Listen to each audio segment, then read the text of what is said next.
Have you ever felt uneasy in the presence of something almost human? The cold stare of a mannequin, or the robotic movements of a hollow animatronic? Maybe even the sound of an off pitched AI voiceover?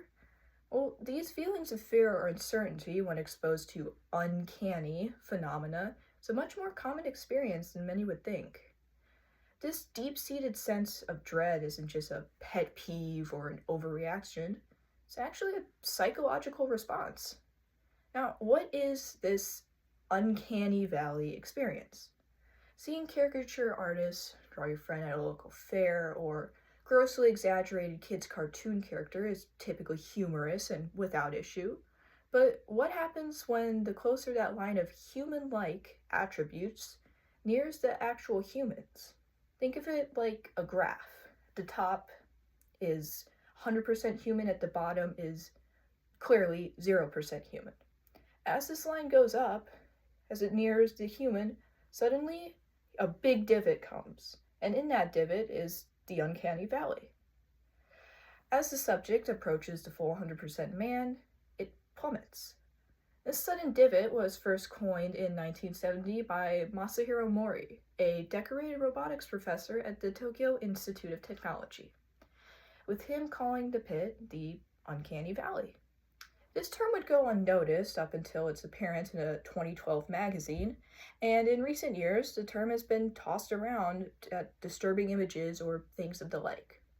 The things that fall into this valley, anything from robots to AI images, elicited a negative response from a large majority of people. This is just something so terrifying about recognizing something first as human, but later seeing the flaws in the appearance. Now, why exactly does this happen? Well, explaining what triggers a response is one thing, but the science behind it, it's a bit more complex, with many theories ranging from specific brain signals to even pre-evolution instincts left over. They've been proposed for several reasons, and they're all just theories.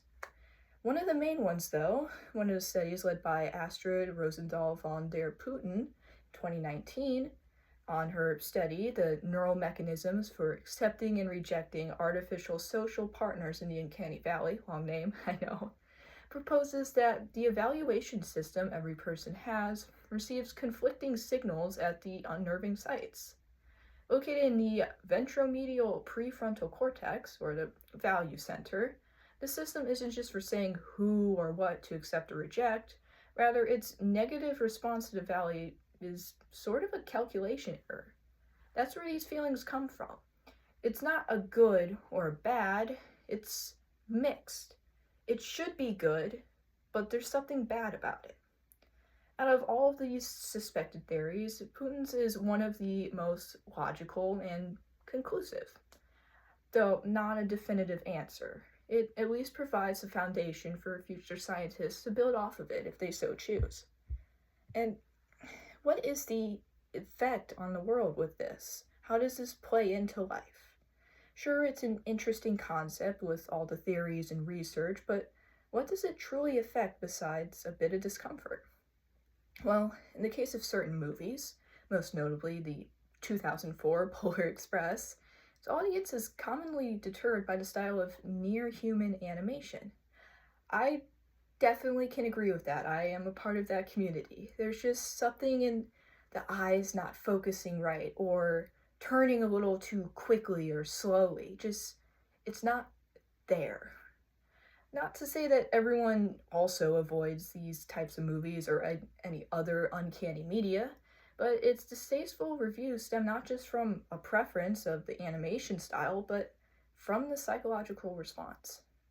Even with the most advanced equipment and relentless studies, the human brain still continues to live in mystery.